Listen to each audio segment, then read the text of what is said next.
Hello, my name is Dubrow-Marshall, And I'm Linda Dubrow-Marshall.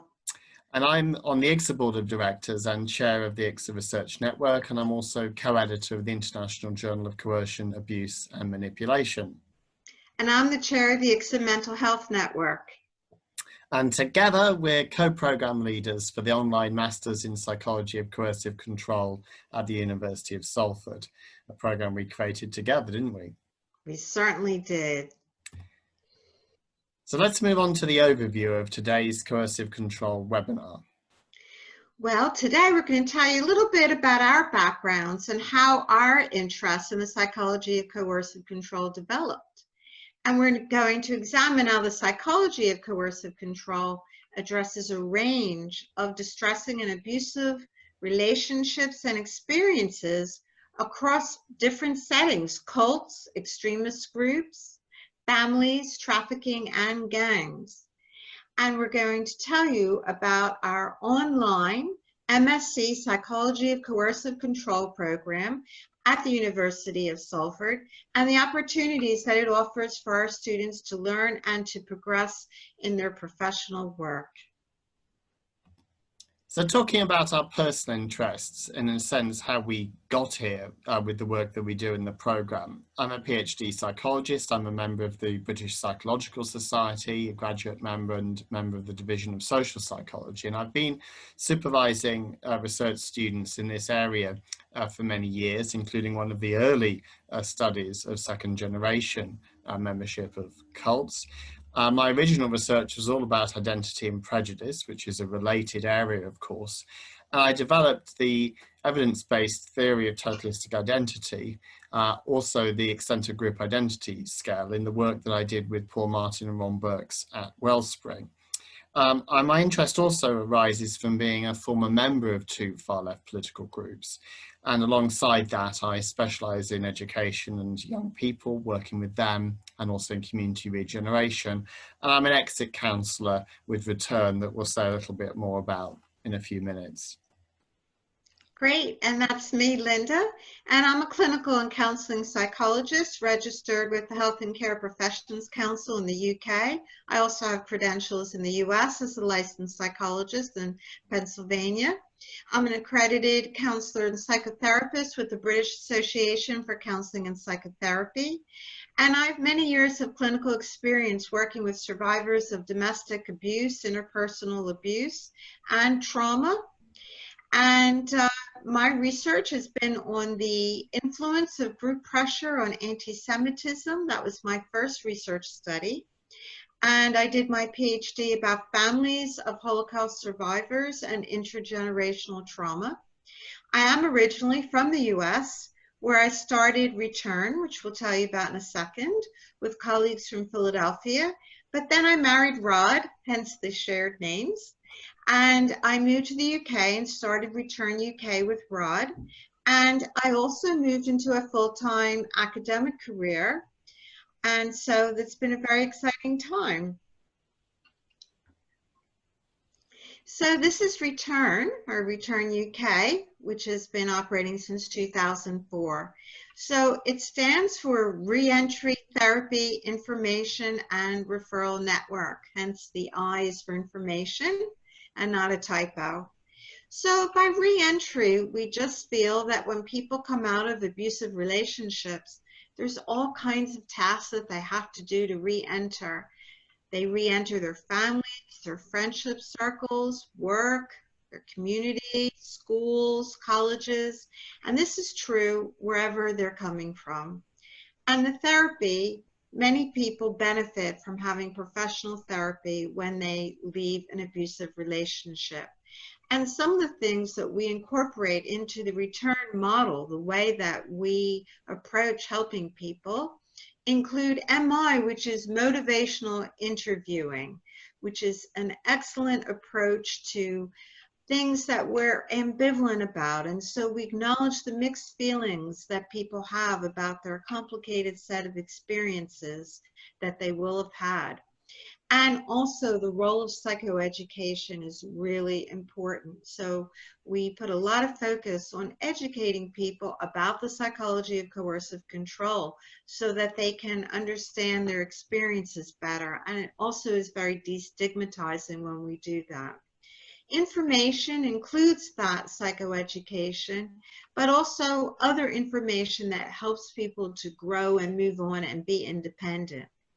We never felt that we could do this work all by ourselves or that it only requires a psychological approach. So we also incorporate a referral network, working with other professionals and people in the wider community to provide tailored support and care so that everyone gets individually what they need. So that might mean speaking with someone who's had a similar experience, whether it's domestic abuse or from a particular cultic or extremist group. It might mean a legal referral. It might mean a medical referral. Whatever really is necessary, we will bring in. We don't feel that we have all the answers, that's for sure. Absolutely. And one thing we were very conscious of, not only in the UK, but around the world, was that there weren't enough people working in this field. And this was one of the big motivating factors in 2017 when we created the unique master's program on the psychology of coercive control at the University of Salford, which is now fully online from this September. And it really is the only master's program anywhere in the world which examines how coercive control works across relationships, extremist groups and cults, radicalization, trafficking, and gangs. And with that practical focus that Linda was talking about on prevention, exit, and rehabilitation work. And our students and graduates either already work in those areas or go on to work in those fields. So we're very excited about how we're actually helping, at least we hope and we believe we're helping, to create new generations of people who can contribute and work in these areas. So why did we create the program? I've said already that it's partly because we wanted to ensure that more people have the opportunity to work in these areas or to develop their skills if they already were working in these areas.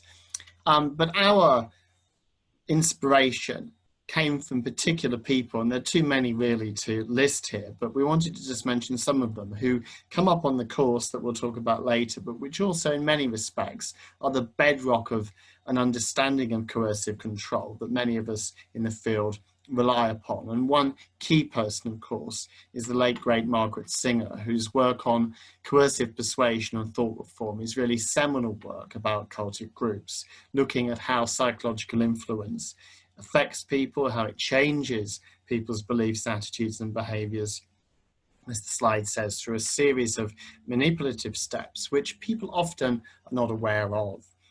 And then Robert J. Lifton, who is still with us and doing great work. His work on thought reform we'll come back to, but in many respects, describing that process, the dispensing of existence of the person in abusive groups and relationships, is a core area of work in understanding coercive control that we've always been very inspired by. We also admired Lenore Walker's classical work on this cycle of abuse. And the term coercive control, which of course features in our course, but also very generally now, was originally coined in the 1980s by Susan Schechter, who was the first person to recognize that abuse was more than just physical abuse. That's what she was recognizing in creating that term. She wasn't the first person to notice it, but she made it into a concept, which then Evan Stark built on, and his seminal book, Coercive Control, How Men Entrap Women in Personal Life, really expanded to understand the patterns. That's not a singular event that's important. It's a pattern of people being worn down by these abusive experiences and by the psychological control, and that it's a threat both to psychological and physical integrity and takes away a person's autonomy and sense of self. Now, Evan Stark, although he's American, came to the UK to help consult with the government to design the law against coercive control. So also influencing us in terms of our approach to recovery, I had the good fortune of working with Dr. Sandra Bloom, who created the Sanctuary model, which was, again, a non-stigmatizing model of helping people to have a safe environment in which to recover from long-term trauma. And Sandra Bloom was influenced by some key people. Judith Herman, who wrote a wonderful book called Trauma and Recovery in 1992, and who has been working really fearlessly to put forward the concept of complex post-traumatic stress disorder, that it does not have to be a singular event. And also Bessel van der Kolk, whose work on the body keeps the score, really underlined the way that the physical body keeps holding on to the pain as well as the emotional pain until the trauma is really resolved. And Rod, you had the good fortune to work with Paul Martin. I did indeed. Paul, of course, was the co-founder of Wellspring, and I had the pleasure of working with Paul for a number of years, along with lots of other great colleagues at Wellspring, including Ron Burks and others. And we researched together the effects of under influence and the recovery approaches. And Paul is much missed by me and many others. But I really valued that opportunity to work with him and colleagues at what was a wonderful rehabilitation centre at Wellspring. Also, since the beginning of our course, which was 2017-18, we were right there when the British Psychological Society, or BPS, came out with the Power, Threat, and Meaning framework. And we just thought this was a great model to look at psychological recovery from coercive control. Again, it is destigmatizing, non-pathologizing approach, which emphasizes coming to understand the person's story about what happened to them and understanding their distress and symptoms against that context, rather than it being some kind of personal deficiency. And we have also developed the cognitive existential needs therapy approach in helping former members and survivors, because we really find that addressing the existential needs of who am I, where will I find meaning now that I have left this group or relationship that was so all-consuming in my life, and we just really value that work.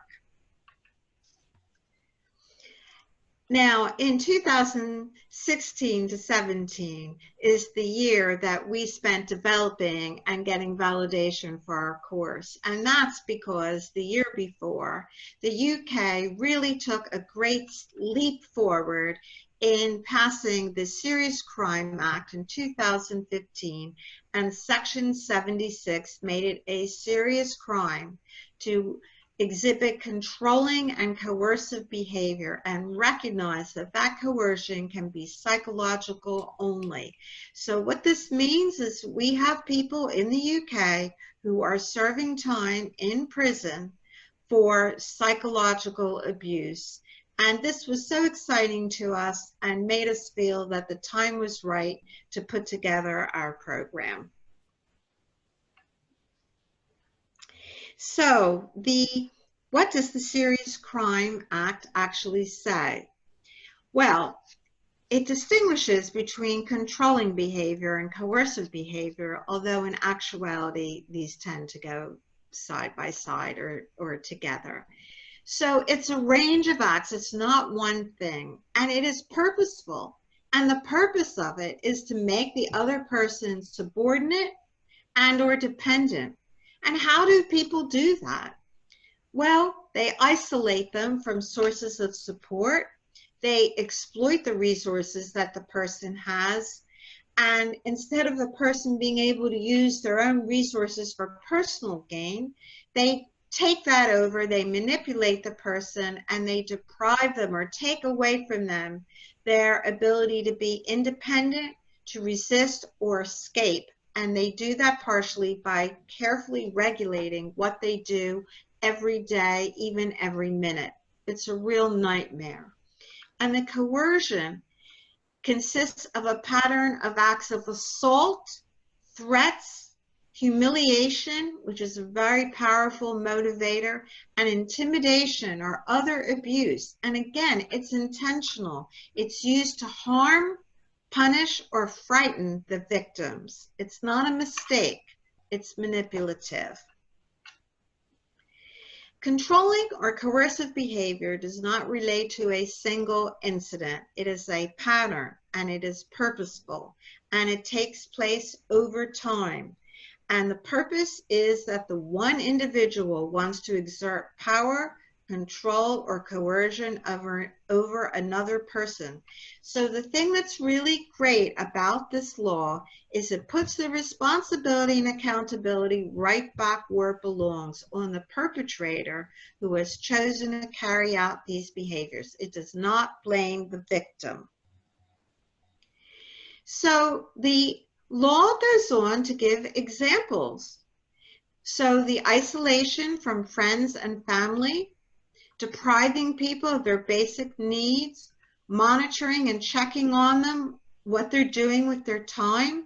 These days, it's easier to do that because people's phones can be tracked, where their cars move can be tracked, and they take control over all aspects of a person's everyday life, where they can go, who they can see or talk to, what they look like, what they wear, when they can sleep. It may mean that they cannot have access to support services, including medical treatment. And it repeatedly puts people down, like telling them that they are worthless. They may prevent a person from having access to transportation or work outside the home.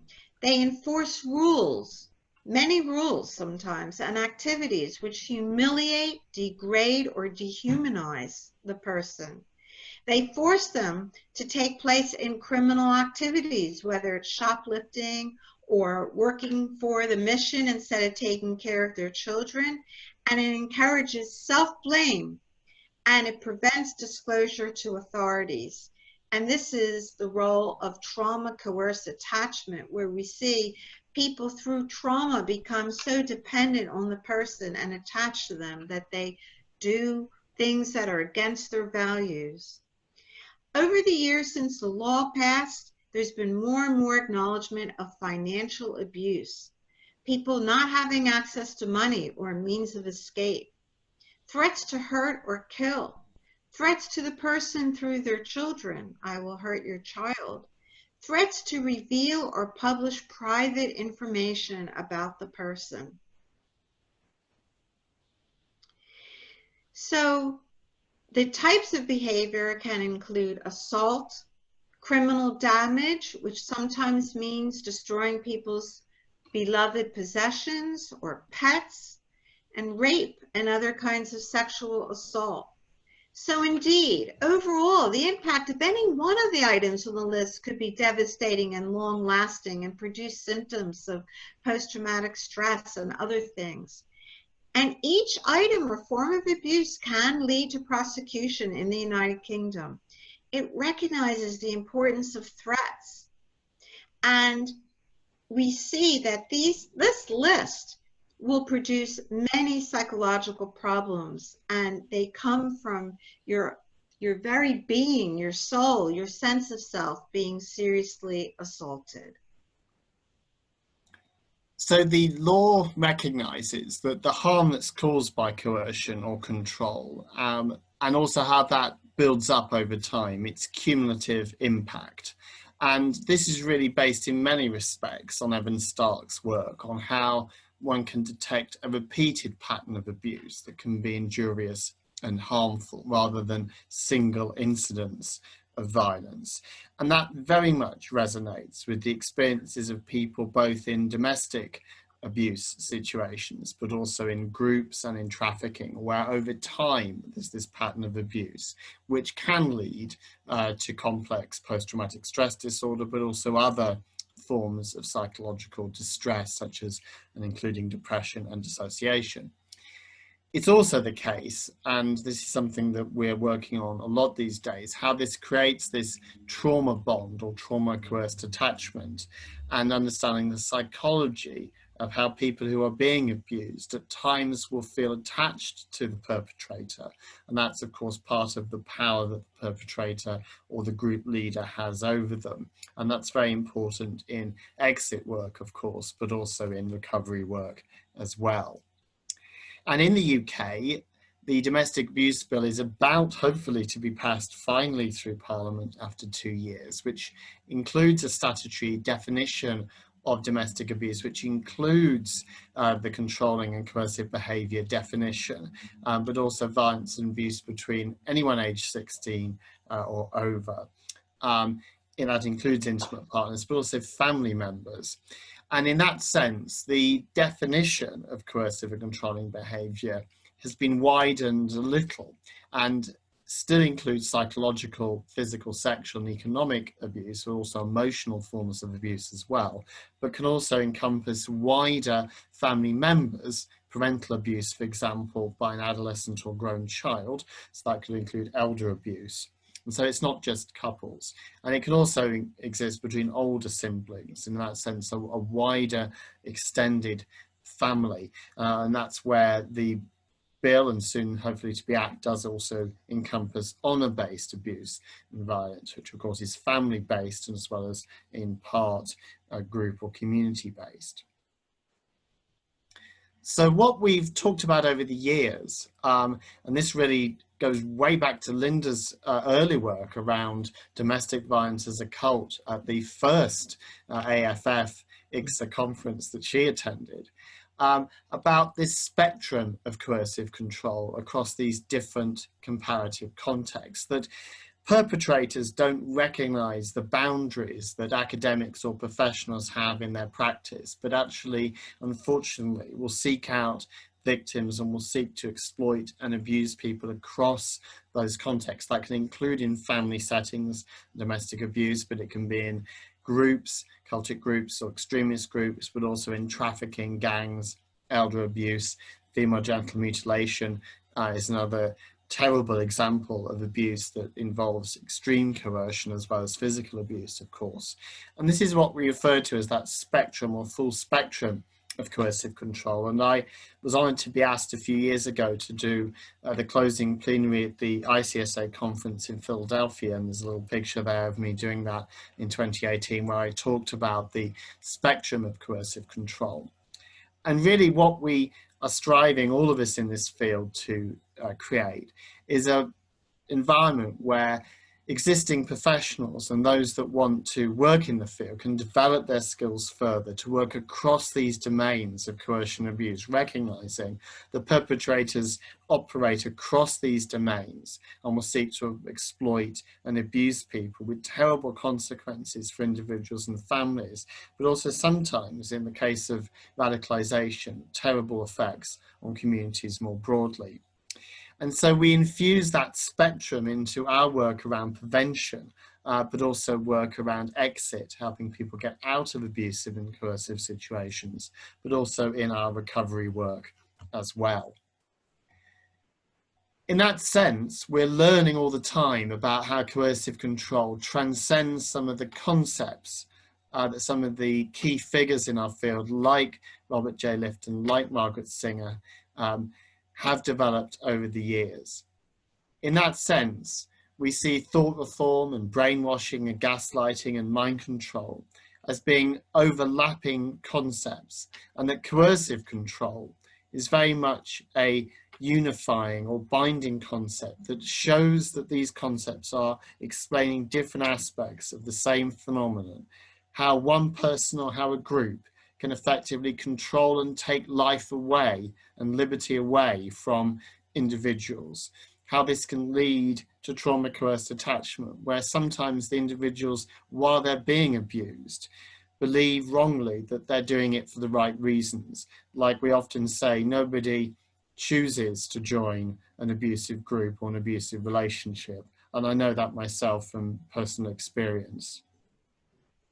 So we've taken these concepts of coercive control that many people have contributed to over the years and looked to how we can create a program, how we can create resources to help people understand these phenomena in a practical sense to assist with prevention, exit and recovery work. So we look, for example, very much at how coercive control manifests itself in domestic violence, in familial abuse, whether that's intimate partner violence or whether it's elder abuse or adult abuse. And as part of that, it's very important to understand how we do exist in a society where misogyny and violence against women, where patriarchy still very much exists and can be understood as the reason why so many women are still subjugated and abused across the world in all societies. And in that sense, domestic violence should be very much understood through that frame. At the same time, of course, we acknowledge that men can be abused too, and men are sometimes abused by women, and of course within same-sex relationships as well. So we're very sensitive and supportive of looking at the different dimensions of coercive control and abuse within relationships, looking at its origins, its histories, but also how importantly it can be countered, how people can be helped, how people can be rescued. And of course, we work in association with the many wonderful organisations that exist, not just in the UK, but across the world, that are helping women and men and everyone to get out of these terrible situations. There's been a growth, unfortunately, in the last few decades of human trafficking and greater understandings based on some classic work by Biederman, but others, about how trafficking includes those same processes of coercive control and abuse. And these images are, of course, around trafficking of migrants, but also the three girls image comes from a terrible case in Rochdale in the UK of young women that were abused sexually as well as trafficked at the hands of a group of men in that particular town in England that are featured then in a later TV series produced by the BBC. And a different type of trafficking, but one that overlaps into the area around gangs, is of course in the UK context what's known as the county lines gangs phenomenon, where young people in particular, but older people too, are effectively trafficked into gangs and end up usually in terms of drug dealing, but also in other forms of criminal activity, many miles away from where they live. And it's this process of grooming, the way in which people are indoctrinated into groups, indoctrinated into being in trafficking gangs, that is that common thread, understanding how perpetrators are able to coerce and manipulate people to become part of either a gang or a trafficking ring or an extremist group. In the UK, we also had the Modern Slavery Act in 2015 that specifically defined modern slavery, servitude or forced or compulsory labour. So this allows people, perpetrators, to be prosecuted against this law.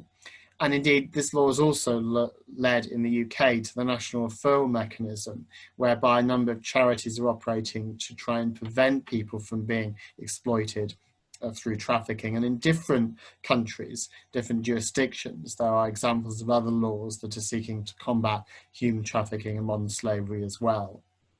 But when does a gang transcend just being a gang that is exploiting and harming its members into one that then is causing wider harm to the community? And of course, we can say that that's the case with drug gangs, of course, because that harms wider community, but it's also the case, of course, with violent extremist groups or radical groups. Some sad images, tragic images of terror attacks in recent years.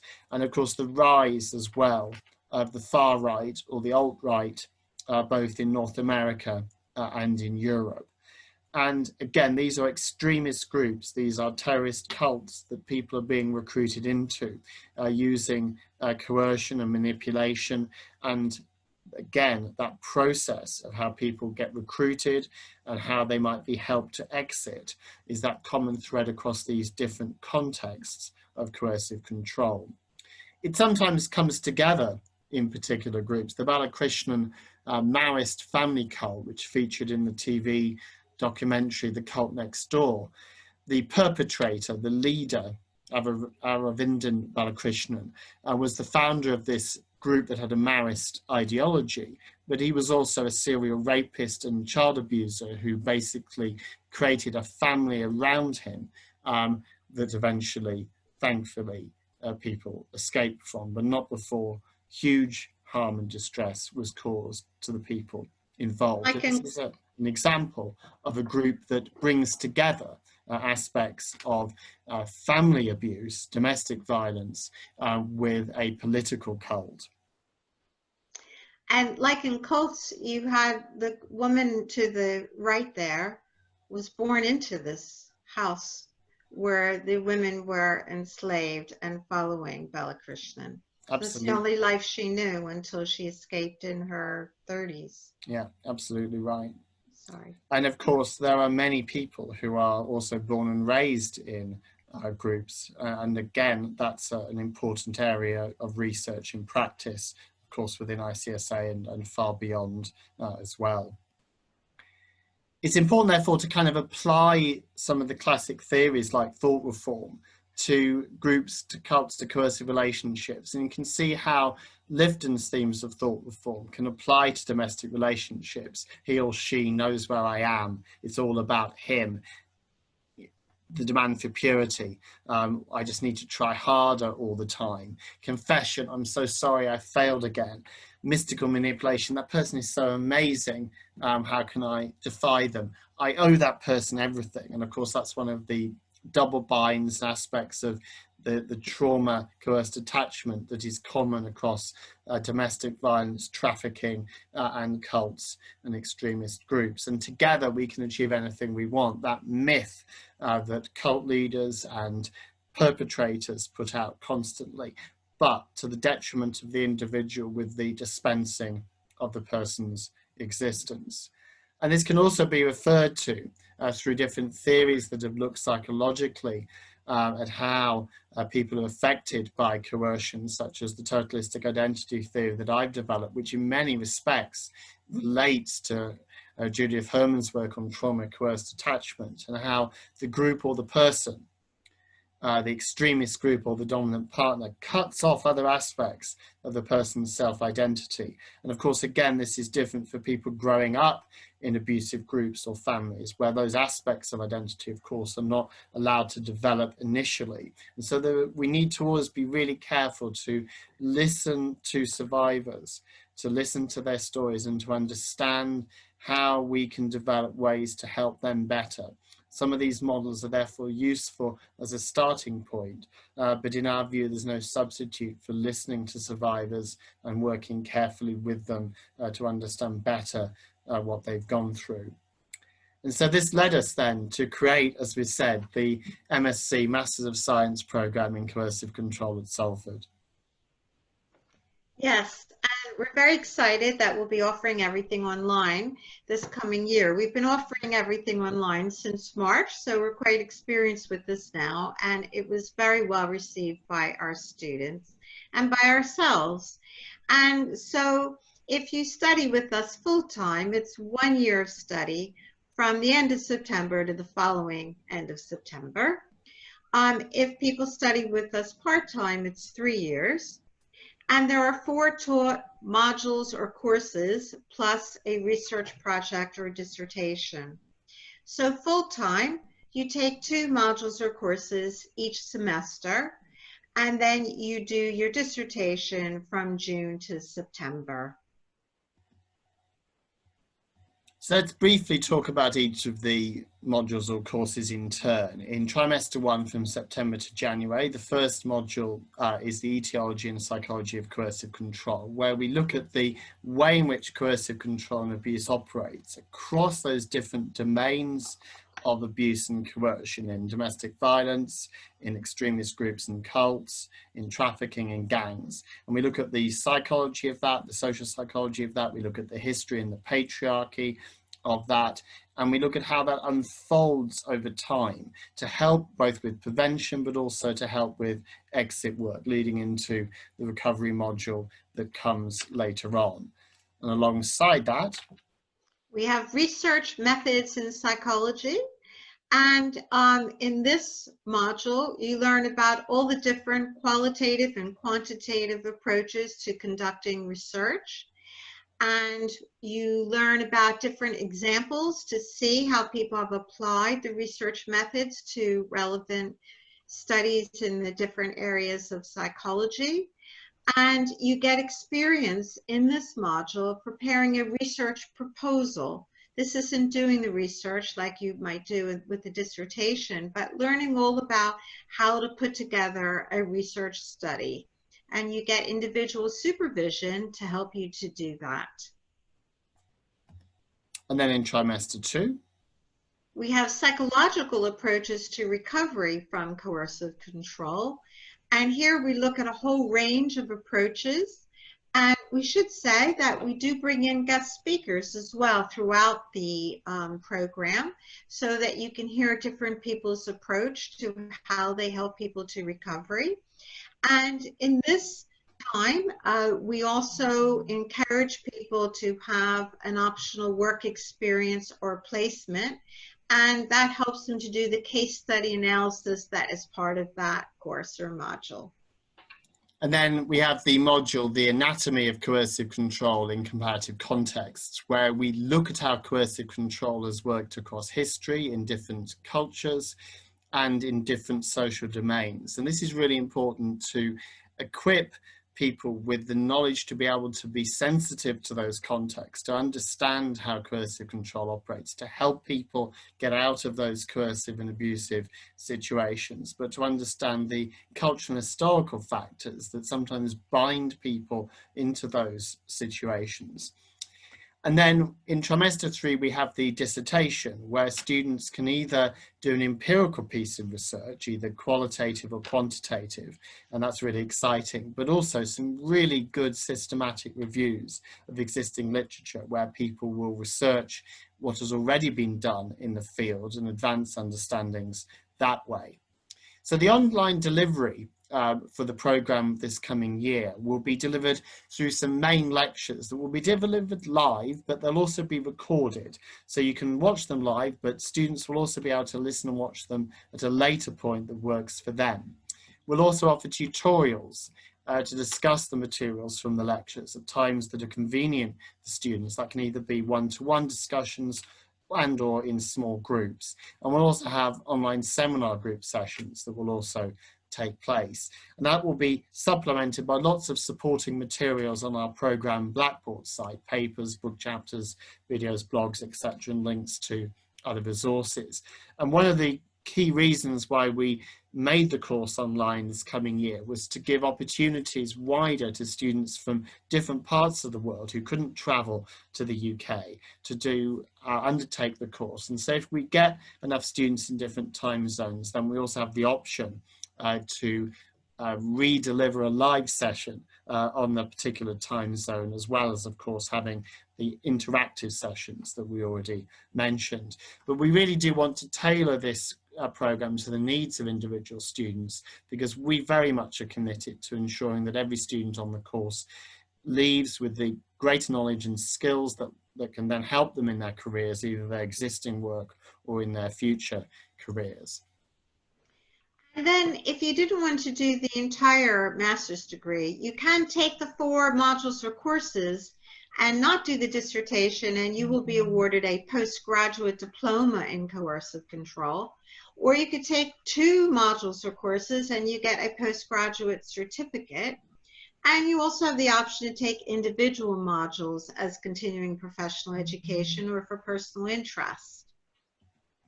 And then just in terms of career pathways, as we've said already, we designed this programme to help people who were either working in the field already or who were interested in doing so.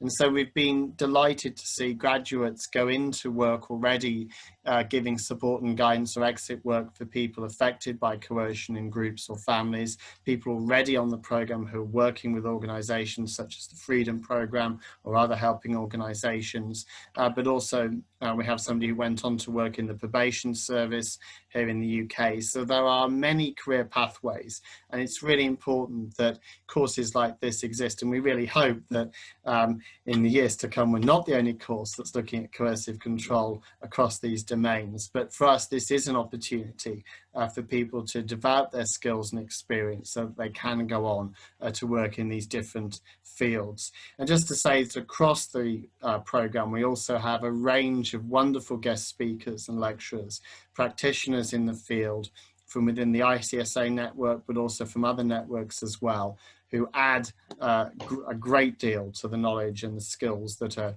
learnt during the program.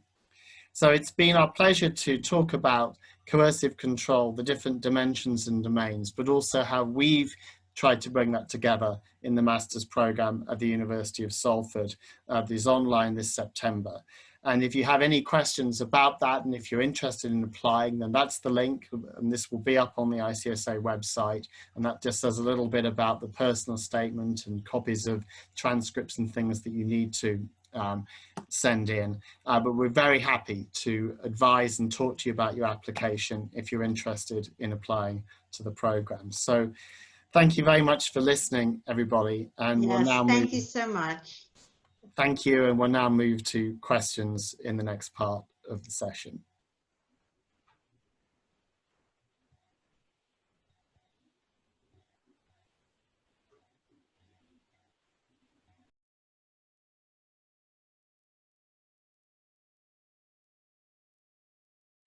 Hi, everybody. Thank you for joining this Q&A session today with Rod and Linda Dubrow-Marshall. My name is Ashlyn Hilliard. I am the assistant to the executive director for the International Cultic Studies Association. And I'm just going to ask Rod and Linda a few questions that I have about their program, and I know that we thought were important to cover for you guys so that you have all the information you need. So without further ado, Rod and Linda, what are the assessments? Okay, well, I did mention in the presentation that there is a research proposal that people write. And we also mentioned that the dissertation could be either an empirical project or a systematic review of literature that's already been done. But for the other modules or courses, for the etiology and psychology of coercive control, there's a 5,000-word essay. And it's the same for the anatomy of coercive control and comparative context. That has a 500-word essay. Oh, I meant 5,000 word.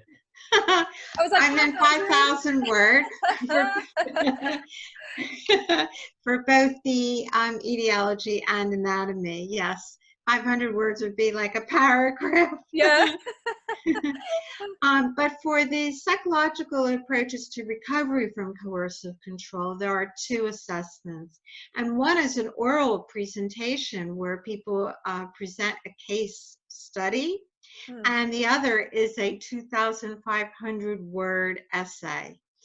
And the dissertation is 15,000 words is the maximum on that. So there's a lot of writing involved in the assessments. And those sound like quite scary amounts of words, some of those, but they're fairly typical for master's programs.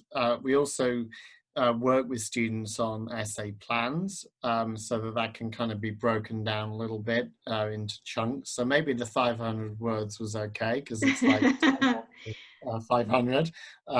But seriously, we do work very much with every student to help them plan their essays and also with the dissertation. It's quite a long process from really the spring onwards where we work with students to plan the research that they're going to be doing.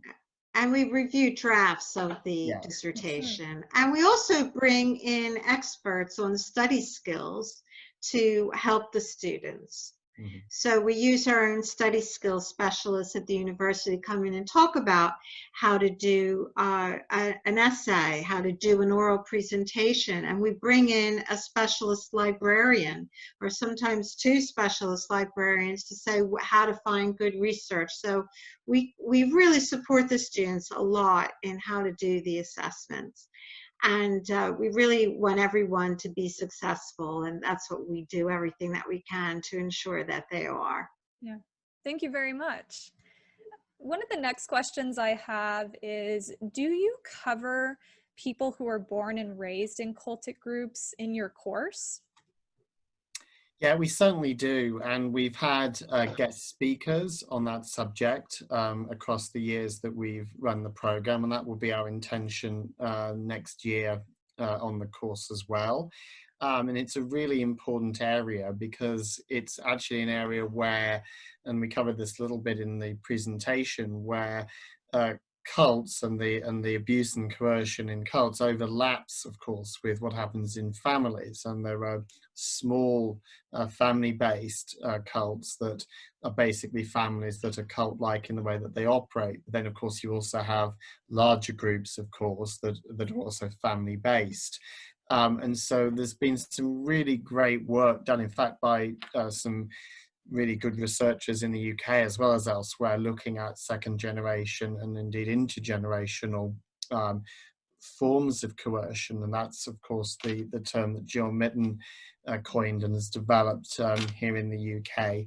So I wanted to pay tribute to Jill for that and her work in that area, which is really important. And we cover all of that and look at how that is different psychologically for people who grow up in those environments compared, say, to somebody who joins. But of course it's complex because people that join groups, say at age 14, 15 or 16, 17, are joining also before their identities have kind of fully developed.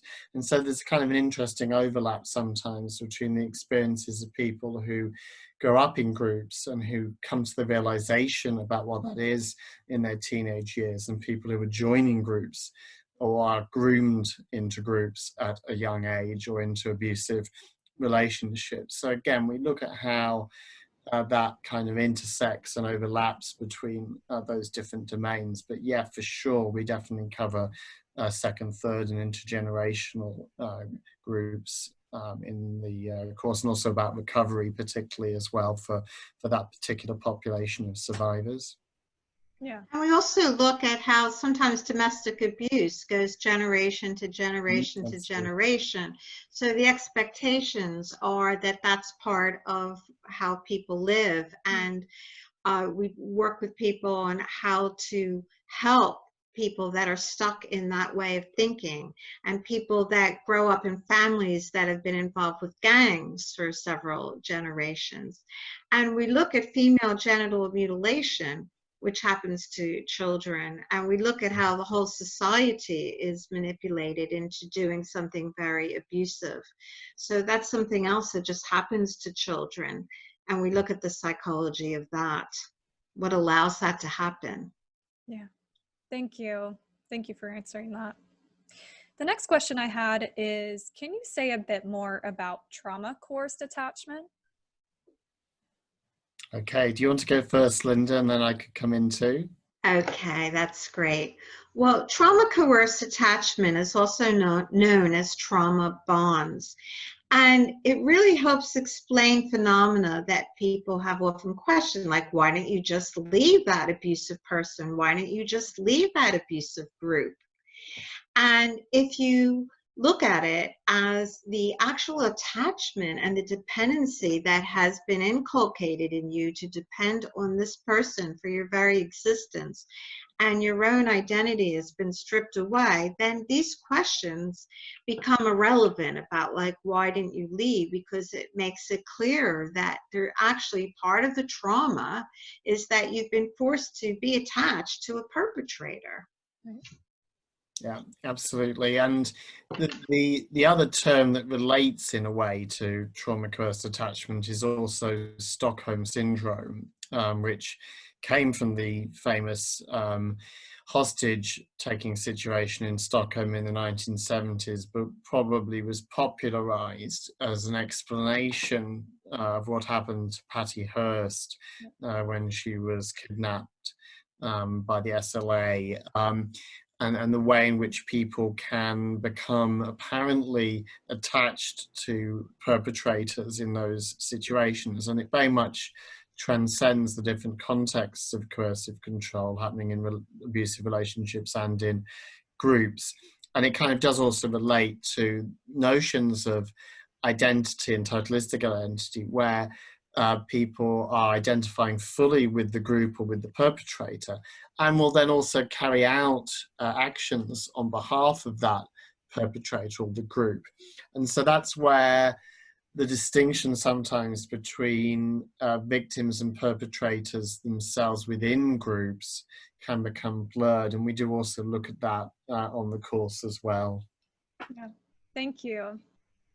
What approaches do you feel are useful for exit work? What are the overlaps with domestic violence and trafficking? Well, that's a really good question. And I do exit work across those domains, but probably in the main have looked at and worked with families and individuals affected by cults or extremist groups. But there are some interesting overlaps that exist, in which we explore also with how to extricate people, exit people from abusive relationships, and indeed also with trafficking and gangs. And it really comes down in a way to understanding in a way the trauma coerced attachment that we were just talking about and how that can be present. And that's where techniques like motivational interviewing are important, because we might have an understanding and look at somebody and say they're being abused or they're being coerced, but they may not fully realize that themselves. And so you have to approach it with that understanding and use techniques of motivational interviewing to help people recognize some of the discrepancies between what they believe they're getting from the perpetrator or from the group and what they're actually getting. And in that sense to, kind of unpack that for them in a non-confrontational, non-judgmental way. But then where it gets more difficult, of course, is where people's lives are being threatened. And this has been, a debate and a discussion in exit work for many years. And certainly in the area of domestic violence, and we work closely with a number of agencies that do work in that area, there can be real reasons why somebody should be rescued from that group. And when I think back to the work on cults in the UK, then one of the first organisations I was involved with was Family Action Information Resource, FAIR for short, and FAIR News is still published. And there was great people that set that up, Daphne Vane, Audrey Chater, others. And the earlier name for FAIR, as I understand it, was actually Family Action Information Rescue. So it used to be more explicit that in the cult field, what we were doing also was rescuing people, helping to rescue people from these dire abusive circumstances. And I think that that's an interesting thought, because I think in many respects it overlaps with those abusive contexts in families. Yeah. And while I personally am opposed to the forced deprogramming that took place over a number of years in the 70s and 80s, I'm not implying for a moment that FAIR had anything to do with that, but it did take place, particularly in the US. I think we need to remember that there are people being abused as we speak in groups as well as in families. And really, in conjunction with law enforcement and other agencies, we need to be working to rescue them. So we do deal with that very practical side of how to help people get out across those different kinds of contexts. Yeah. So across the context, it's important to have a compassion-based approach non-judgmental, understanding the pull back into the group or the relationship, really understanding that, what that means for the person so that you can help them get on the other side of it. And it means assessing a person's particular circumstances. How much danger are they in? Because safety comes first, and what steps do they need to take? And what people might support them, even people that they may have been influenced to believe don't care about them at all. Because in common is the dynamic of being isolated from family and friends that you had that are not involved in the group or the relationship. And so, you know, really letting in some, knowing who to trust and letting in some people who actually have always been caring about you and you just didn't know it because you were persuaded that they didn't, and you've been lied to and deceived. Yeah, thank you for answering that question. Are terrorist groups cults?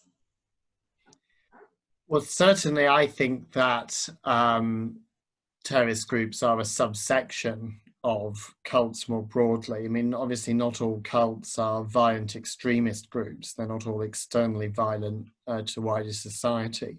You know, some cults, in fact, probably most cults that we would describe in that way as being on the kind of cultic spectrum are harmful to their members, at least to a degree, but not all of them commit terrorist acts. But I would say, therefore, that terrorist groups are a particular subset of cults that are externally violent. And it's important in that sense to understand just that variety of the type of cults that there are. And when I think back, when I first used to come to ICSA conferences, which is going back some way now, in fact, it's the end of the last century, it was still the stereotype that cults were religious. And I'd been in two far left extremist groups, revolutionary Marxist groups. And I just kind of came to the realization that I'd been in cults also. And I then applied the understanding of Lifton and everything else. I went through that kind of psychoeducation process myself to understand how, you know, I felt bad about what I'd experienced, the abuse that I'd suffered, but I didn't really have a frame in which to understand it. So I think we've advanced since then. We understand that cults come in different shapes, sizes, ideologies, and some of them are political groups as well as religious, some of them mixture, and of course some are violent. So I think it helps in understanding terrorism through that lens, because again it helps to understand the motivations of people in joining, and also the methods that can be used to help people exit. And we've both worked very closely, as have others, with the Radicalization Awareness Network in Europe, as has Robert Arell and other colleagues who are part of the wider ICSA network, around exit approaches from terrorist groups and rehabilitation as well for people who've been in those groups and who've been imprisoned. Yeah. That was a great answer. I would just like to add to it that I think it is helpful to consider the term domestic terrorism in understanding what happens in families where there is domestic violence. That it does help to underscore the seriousness of the threat to life and children and property and self-integrity and rape and murders that occur in the home. It helps to consider it from that lens. Yeah, thank you for answering that. My final question has to do with finances, which are obviously very important when people take into consideration whether or not they can afford the program. So what are the fees associated with this program, and can you pay by installments? Okay, well, you can pay by installments. It's basically, you can pay per trimester, so you can divide the payments into thirds across the academic year. As to the fees, that's a little complex because there are different fees depending on where people are coming to the course from.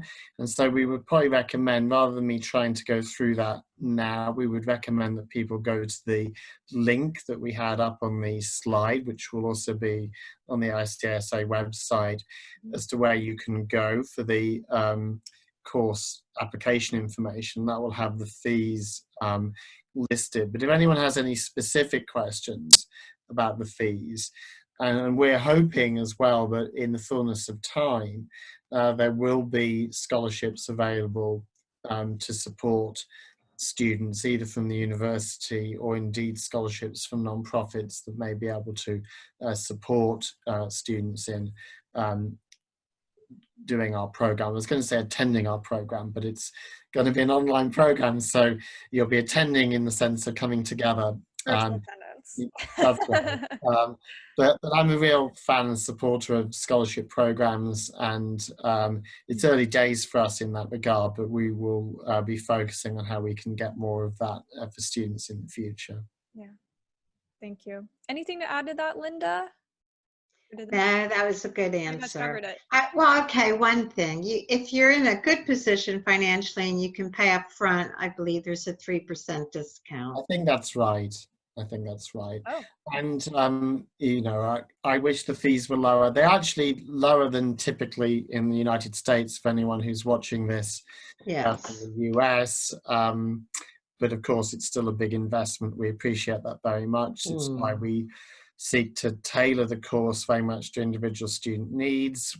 Part of the reason for going online is to make it easier for students to study who perhaps are working, because the lectures and other materials will be recorded. So we really will be very happy to talk with anyone about how the course could work for you, including also on the financial side also. Yeah. Well, thank you very much, Rod and Linda, for helping answer some of these questions today. I hope that for those of you who are watching, this provides a lot more context, and hopefully it answered some of your questions as well regarding their program. But of course, if anyone has any other remaining questions, the link we will be posting to the university site, like Rod said, for the financial information. So thank you guys so very much for attending today and for attending this Q&A.